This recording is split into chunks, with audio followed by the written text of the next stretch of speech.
So the question once again is globalization pushing us together or is it pulling us apart? Who would like to begin?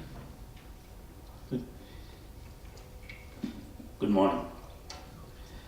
Globalization has been now for the last almost 2 decades actually trumpeted or seen as an ideology brimming with promise. It is a fact of life, it is there, and it is here to stay. But the manner in which it has unfolded so far has definitely belied expectations of the ideologues. Is it pulling us together or pushing us together or pulling us apart? Well, if you look at the design logic, if you look at the concept, it is definitely designed to push us together. But the manner in which it has unfolded so far is perhaps pulling us apart.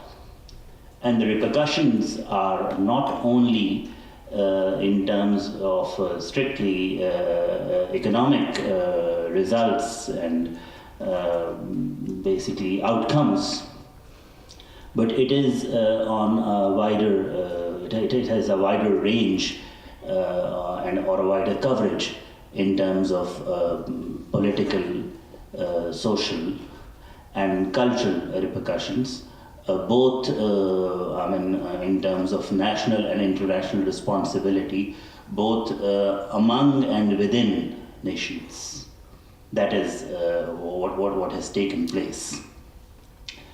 Mainly, the concept of a global village, interconnectivity, interdependence that we have seen in recent times has in fact given us more insight and more knowledge into the deep-seated imbalances that are there, particularly in terms of the international monetary, financial and trading systems, which have an, of course, overall repercussion on the international political system.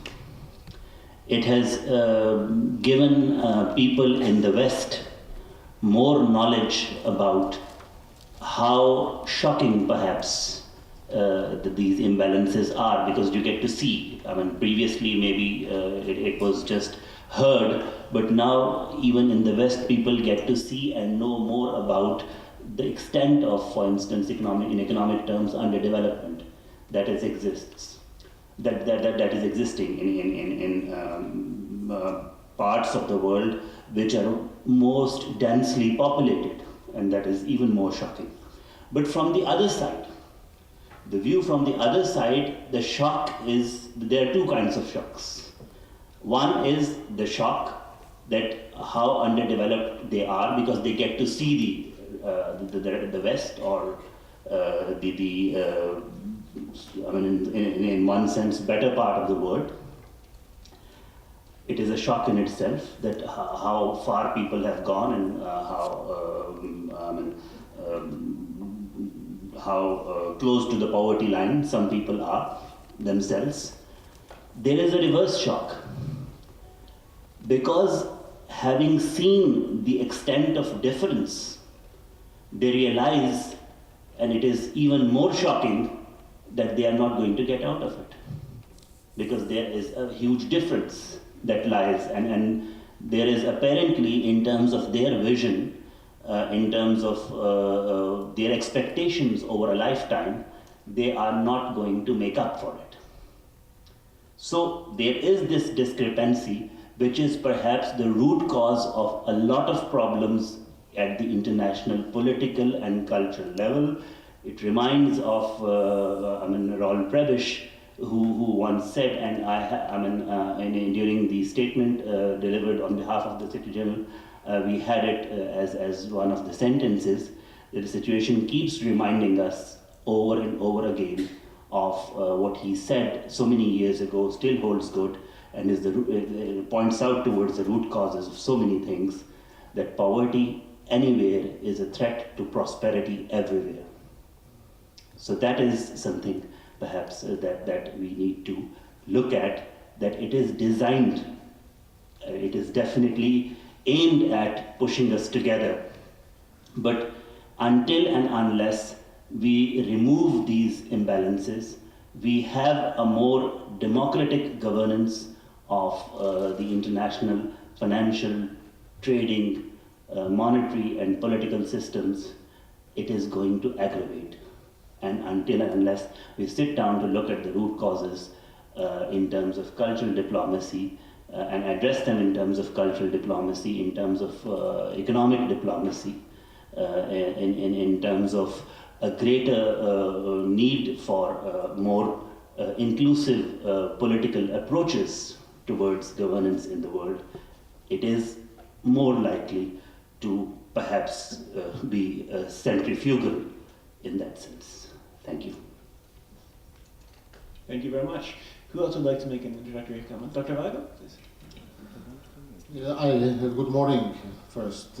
I agree with my colleague that globalization is pulling us together. I think that it's clear fact, and I am convinced that we started to speak about globalization several decades ago, but it's not really a new phenomenon, because globalization is as old a process as the whole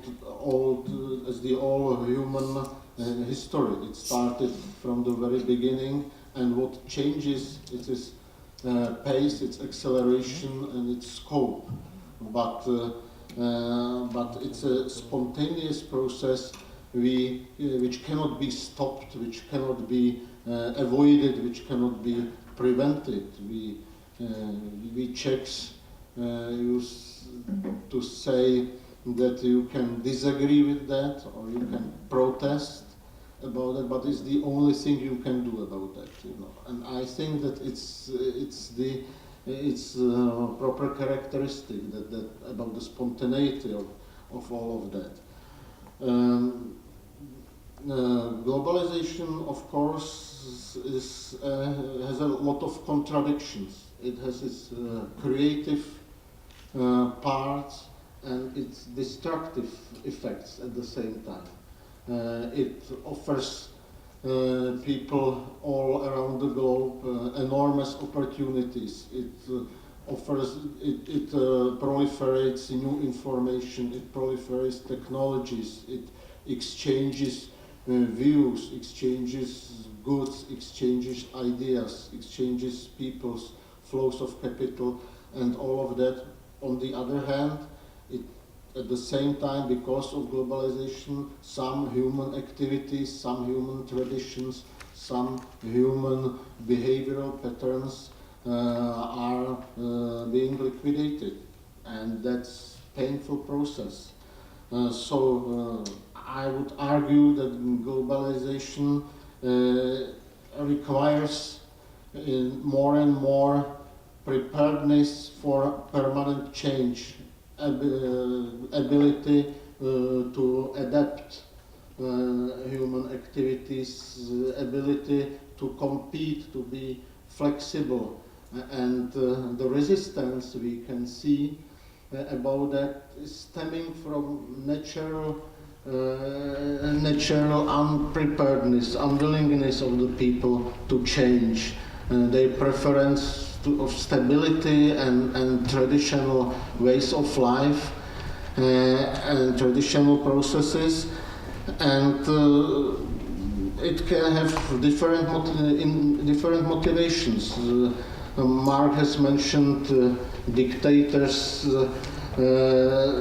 controlling a huge amount of money coming from elsewhere and trying to avoid international influences on their activities. It's one probably negative feature which tries somehow to slow down the whole process. But I think there are natural sources of resistance against globalization. I think that in permanently changing world, every individual and human collective needs some certainty about its roots. People need to know where do they belong, where they are coming from. And so the question of identity we started to speak about and will be continued in next sessions, I think is very closely connected with the question of globalization. Yesterday we have heard very interesting lectures on religion and its regained importance in contemporary international relations. I'm also convinced that a great part of that phenomenon is closely linked to globalization, to the necessity of the people in these areas to find their place in the world, to find the sources of their self-esteem, sources of intellectual origin and all of that. And Dr. Sheikh has mentioned the fact that people in less developed countries are, because of the spread of information and globalization, are confronted with the real level of their development, with the real standards of their lives in comparison with the most developed countries, which they can every day observe on the screens of TV sets and computers and so on. I think that this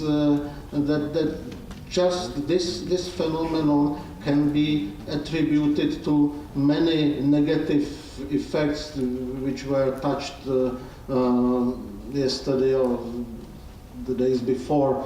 Phenomena like fundamentalism, phenomena like terrorism, and all of that, I think reflect the level into which globalization destroys standard traditional societies in the global south, and people tend to react to that and somehow reconcile their way of thinking, their values and traditions with the world they are confronted with.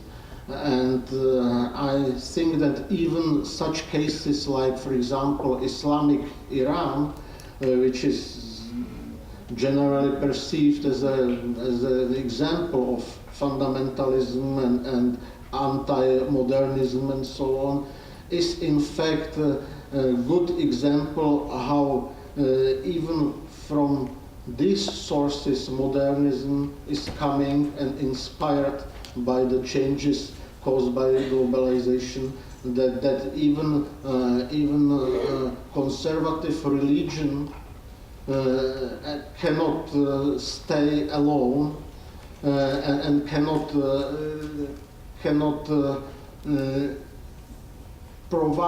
try to provide answers to modernity coming from the outside world. So I think globalization is a spontaneous process. It's a process which pulling us together in the long run and pushing us apart in the short run.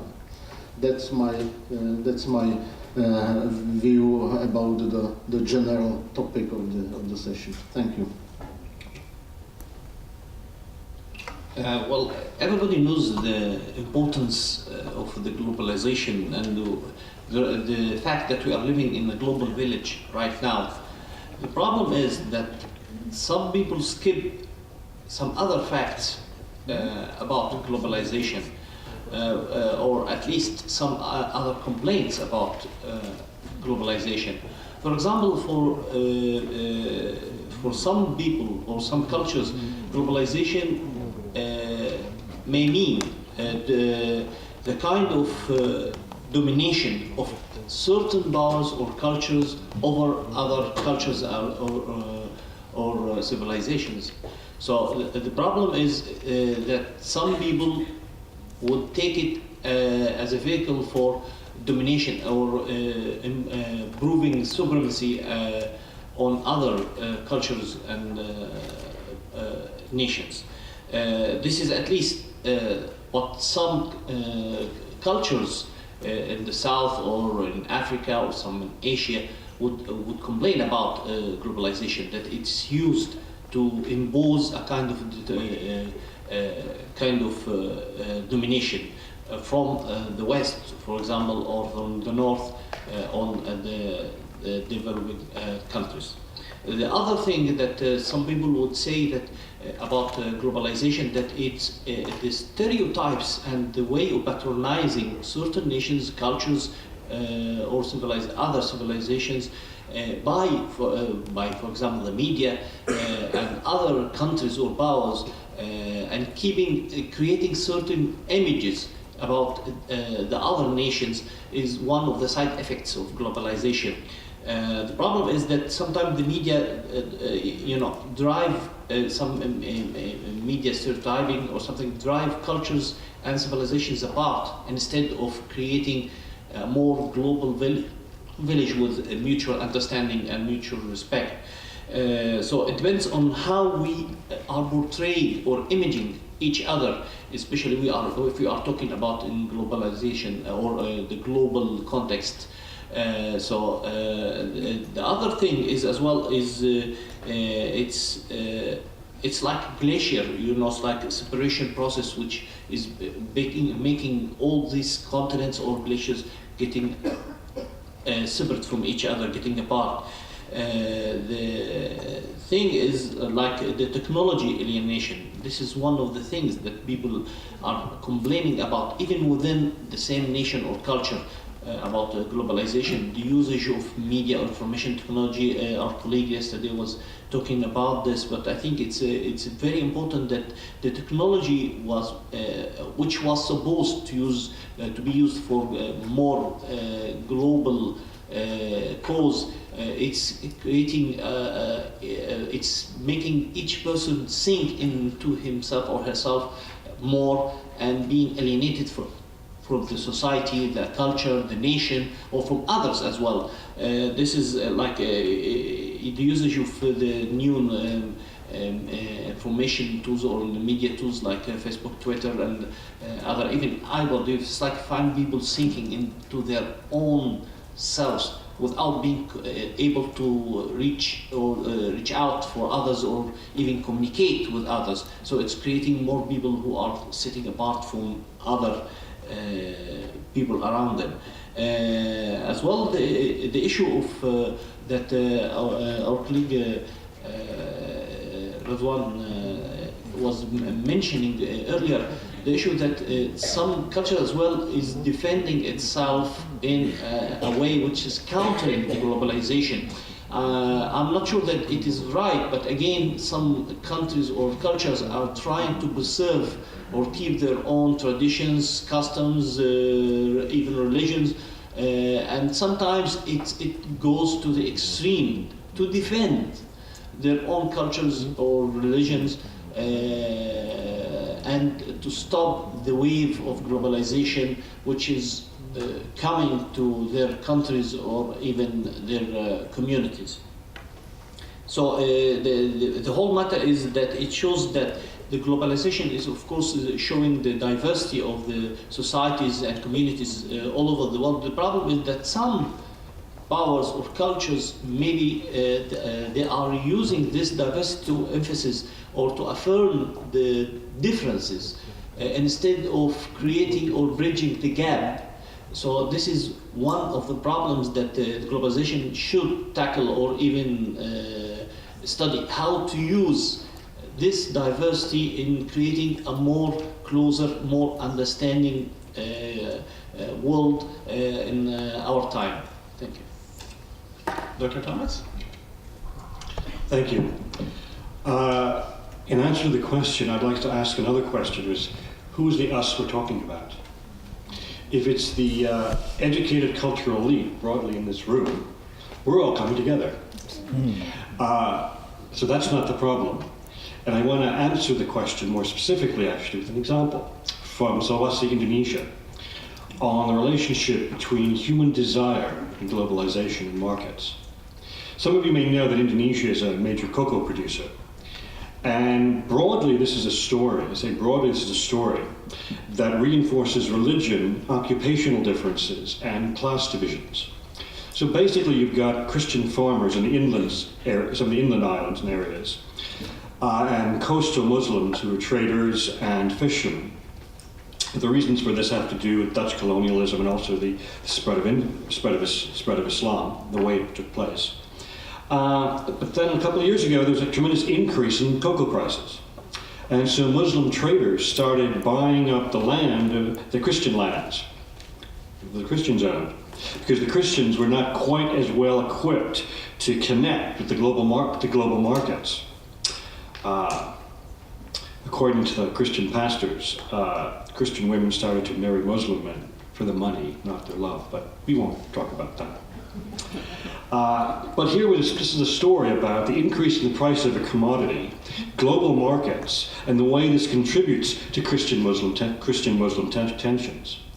And so the issue is not, going back to my point I've raised before by the French literary theorist René Girard, that it's not the differences that actually create conflict, but it's the collapse or the threat of the collapse of differences that can lead to conflict. So my answer to the question is our being pushed together in the West, or those of us part of a global elite in the West, is our being pushed together, is that actually helping to pull other people apart? So there's a relationship, in other words, between our lifestyle, our desires, can I use that word? Our desires, and what's happening in far-flung parts of the earth. So are our bourgeois desires contributing to the fears and conflicts in other parts of the world? The second point I would quickly make is that Tom Friedman, the New York Times, is often criticized for being uncritically supportive of globalization. And I think some of his critics actually miss one of his central points, which is that, which relates, I think, to the questions of identity that were raised earlier. What Tom Friedman says is that for globalization to be sustainable, it actually has to meet what he calls the olive tree needs in all of us. For community, for meaning, for family, for the values with which we how to raise our children. That's why the point I raised yesterday about what it means to be living faithfully in a global age. That globalization is not going to be sustainable unless it also supports the nature of the communities that are becoming a part of globalization. And just a reality check, and I'll stop.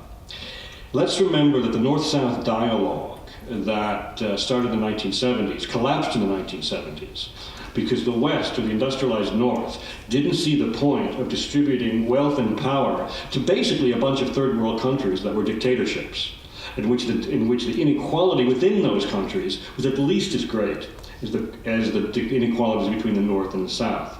So we've been through part of this before. Let's make sure we have a proper historical record of the history of North-South relations. Mr. Imam, please.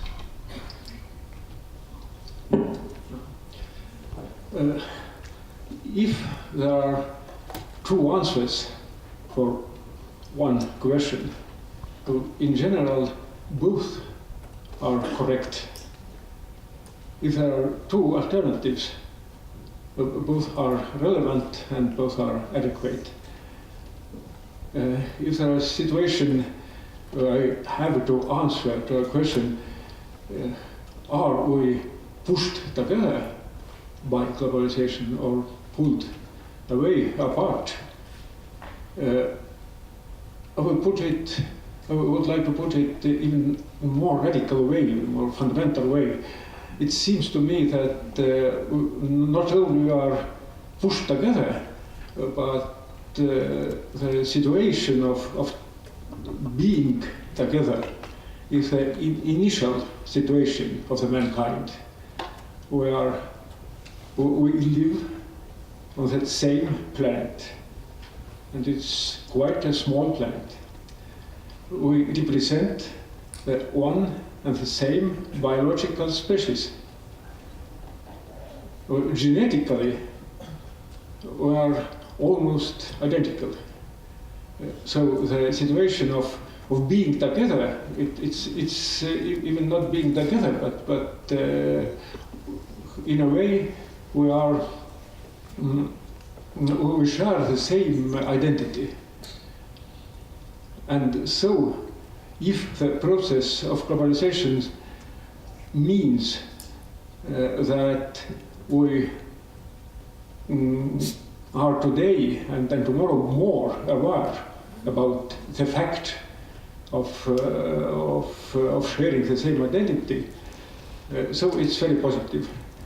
And but there is, as in physics, if there are an action, there always is a mirroring reaction, and so I don't think that it's politically or otherwise incorrect to speak about certain inertia. Everybody has to his or her old traditional customs. Everybody has his or her home, and it's not incorrect, and it's not damaging to keep those values, and there is no contradiction between being together and to have one's own values. It's very much about education, of course. We have to spread the information about being together, sharing the same identity, and to have a positive approach to differences of each another. All those must be mirrored in the school curriculums, and it's in my mind. As I said, both answers are correct, and maybe even if we feel stressed and then we feel nervous about the new trends of the globalization, of the seeking for a new world order, but perhaps it's not about our differences, but it's maybe we're feeling that we're one and the same race, one and the same species, and why there are stories about aliens from other civilizations or from other planets are so beloved and so popular. Maybe we are not xenophobic, but we are seeking for other civilizations. Maybe it's we are tired to be one and the same nation or the same global family, and we are curious. Maybe there is some completely deeply different civilization somewhere in the universe. And it's one format, one type of reaction to the feeling to be together. Thank you. Mr. Jiří? Good morning. I have actually a few comments, but regarding globalization and living in a global village. Before the global village, there was a local village, and the local village was not very good either. Too many people living in the local village. So if you can imagine, if you can take the local village and make it a global village, how incompetent some people would become, and how other people might be tempted to take advantage of some of the other people's. Anyways, the older days before globalization, you've had the nation state was being the main actor, and with globalization, basically people are trying, have built so much ambition and hopes and information and knowledge. I mean, now we're talking about the knowledge society, that now they don't feel the boundaries of the nation state so much as it used to be. So now the people started to think, to learn about everything that's happening in the corners of the globe, and they think that they can bring this also into the local communities, and this is how you get ideas of think global, act local, and then all this evolving later into what they call globalization, meaning, so it's a lot of new developments, but these developments in the thought has not been met with much development on the ground, actually, in the material sense. And as we say in the legal profession, you don't want to get your client high and leave him to dry. So basically, if you feel somebody's ambitions or imagination, you might as well want to cater to that at some point. And this has not been very much witnessed. And to go back to my professional background, which is law, I would like to give an example just about what I was trying to say, and about how this might be on the one hand trying to bring people, but at the same time it's also pulling people from each other. And I would, as a prelude to this, I would also stress Dr. Thomas' point about the fact that many of these countries in the world, I mean, especially in the developing world, if you're now contrasting developing to developed, in the developing world as well, you had almost different people with different backgrounds, financial, educational, and you have a lot of issues. But anyways, if I should take this to international trade and globalization, which is one of the main factors of globalization, and of course the linchpin of it is the WTO, as we all know, and it has a lot of regimes and a lot of agreements, and the message in the international trade is you need to open up your markets. But how do you look at opening up markets? You open up markets by taking your tariffs away, especially, and focusing on three main things. One is goods, the second is services, and the third is intellectual property. So basically what you're trying to say is you're trying to take out all barriers and let us deal together when the background does not reflect a level playing field, and you have not taken measures to try to level the playing fields. If you go to the historic frameworks of nation states, and in most nations within the borders, you have competition laws. In globalization, you do not have international competition code. Okay, so all of this might be put together to reflect that, now that globalization is getting everyone exposed, but it does not protect you. So you're getting exposed, but you're not getting a protection. So you have to be on your own, but instead of swimming in a small pool, now you are swimming in the ocean. So that does not tell of a very healthy situation. I mean, sometimes, and this also sometimes has come in the name of capitalism and all of this. But then you find the thesis is coming from an economic angle at it, that it could actually complicate things. You have a lot of, and this also feeds into, with globalization, there was a comeback with regulation, is that you're trying to regulate. But then, again, regulation has been quite selective. Anyways, I give something from my own personal experience at which I was tempted to do against my own convictions. I'm a firm believer and promoter of international, of trade, usually. But at one point we got, Egypt has received a request to open up its legal profession. So, and we were supposed to give a professional opinion on that. As a recommendation to the Egyptian government, and I worked on that, and that was a few years ago. And of course, being a stakeholder myself, meaning part of the epistemic communities, you're not so sure if you want to compete with all those big firms. But anyways, you wanted to be fair to yourself and to others as well, and give it a fair and fresh thought. So I said, okay, so what are the potential for Egyptians to open up in Europe, professional firms, and in the US? I mean, well, yes, theoretically, yes, you may. But then there are lots of other practical, after talking to the Ministry of Foreign Affairs and other people, the practical considerations is that usually they would say you cannot open up because, they are reluctant to give professional services, more generally, doctors, engineers, lawyers, accountants, licenses to open up, and they usually they say I mean, you don't get residences for that as easily as people would expect. So you have two things that are talking to each other and are talking from behind shields or veils. I mean, I'm talking of veils.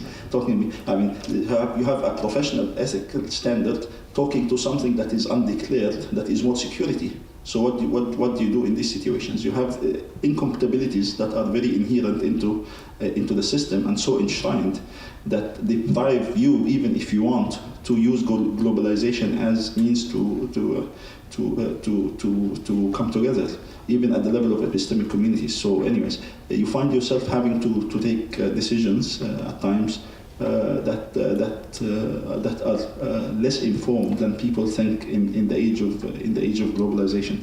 So what I'm trying to propose is hopefully that globalization would be understood in more equitable ways. So basically, what you try to again, as I tried to say yesterday, what you'd like to be getting for yourself, you should also be wanting to pass to others, and you should devise systems to function on their own merits if you decide to do that. This could help globalization. Otherwise, you have a lot of imbalances, so you're just taking the inefficiencies that were at the national levels, bringing them to the global level, and then you are left with so many people who are frustrated and are not feeling that they belong actually to this. Okay, thank you.